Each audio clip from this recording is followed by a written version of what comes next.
Hi, so keeping your promises to your customers will help you to create happy and delighted customers that return and that grow your business through word of mouth and increasing your client base. So do you always find that you're fighting fires, you're always jumping from one task to the next, and that your service isn't consistent? And do your customers notice this? Are they asking you questions like, why didn't this happen last time? The product quality was like this last time, and why is it like this time? You're not delivering what you've promised. If you find that you're getting questions like that from your customers, then stay tuned to this video and we're going to discuss how you can use service level agreements to provide a consistent service to your customers that will delight them and keep them returning to you time and time again. Hi, my name's Adam Sykes, founder of SwiftCase, the professional productivity platform, and today we're going to talk about service level agreements and how they can help to delight your customers. If you're an entrepreneur or you just want to make your business more productive, then click the subscribe button down below and don't forget to click the little bell to make sure that you get notified of more videos like this that will help to grow your business and help to make you more productive.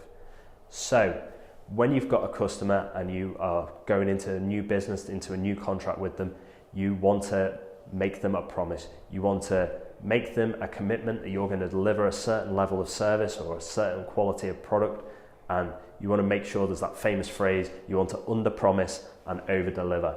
Now, the most important part of that in the initial stages is the promise. You need to make a promise and you need to be clear about what that promise is. And what you'll find is that sometimes if you haven't been clear at the beginning, by the time it gets to the end of a project, then what you will see is that your idea of what you thought was going to be delivered is not the same as what your customer thought that they were going to get. And that's where you run into problems. So you need to be clear in the beginning so that everyone's on the same page and they know and you know what's going to be delivered, what's expected of you. And in the end, everyone will be happy when they get what they've been promised. Because you don't get second chances. If this is the first time someone's dealt with you and you mess up, they're not going to come back. They're not going to keep coming back to you if you keep letting them down. And not only are they not going to keep coming back to you, they're going to go to someone else as well. They're going to go somewhere else who can deliver the promises that they've been made. So make sure that when you set out and you make a promise to a customer that you are going to keep it. It can be done and you keep to those promises. So the best way to put something like this into place is to put into place a service level agreement, an SLA. So what this says is we're going to give you a certain level of service and we're going to agree on that and sign on it. And you may have seen this in the likes of website hosting that says 99.9% uptime, or even pizza delivery where they say we'll deliver to your house in 30 minutes or you don't pay. So that's a service level agreement.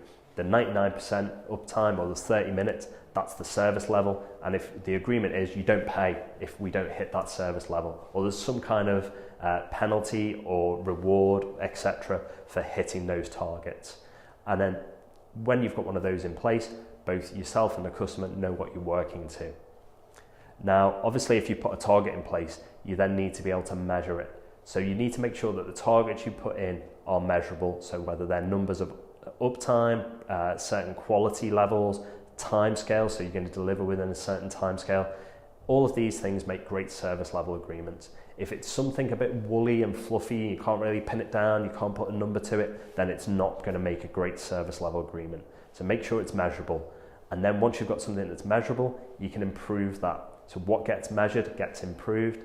And then you need to make sure that you are measuring it inside your business. So put a system in place, whether that's a software system or whether that's just an actual checklist or something that puts in place that says, yes, I've delivered this task, I've delivered this service within the agreement that's been set out. So what you may want to look at is something like a RAG system or a traffic light system. RAG stands for red, amber, green, where green would be a project that's on track. Amber would be one that's getting a bit worrying as to whether it's going to complete on time. And red is one that's gone over the SLA, it's not on target, and drastic action needs to be taken to get that back up and running and make sure that your customer's happy, maybe put in some mitigations. So what I find that we do inside our business is we make sure that our internal SLAs are not the same as our external SLAs. So our internal SLAs are much tighter. So if we offer a client 48-hour turnaround, then our internal SLA might be 36 hours. So we've got that little gap where if we can see that something's going wrong inside the business, that then we've got that extra time to make sure that the client never knows about that it is actually delivered by that time. So make sure that your internal goals are stricter, are tighter than your external goals, and your customers will never see, hopefully never see, any of the issues that happened inside. You've managed it, you've got it sorted before they're ever affected, because that's going to lead to delighting your customers. They're going to be happy that they've had the promise. They're not going to be stressed out because you're not getting onto them saying, oh, sorry, we're late, we're not going to deliver. All that, it's a seamless transition from the start of the project to the end of the project, and everybody will be happy, and that you'll grow your customer base through delighting your customers through SLAs. Okay, so thanks for watching this video today. If you'd like to see more videos about how to make your business more productive, how to grow your customer base, then please subscribe below and click the little bell to get notifications. And if you want to leave a comment about how you use SLAs in your business, or if you've got any questions, then drop a comment below and I'll jump in the conversation and join you there. Thanks for watching. My name's Adam Sykes, founder of SwiftCase, the professional productivity platform, and we'll see you again next time.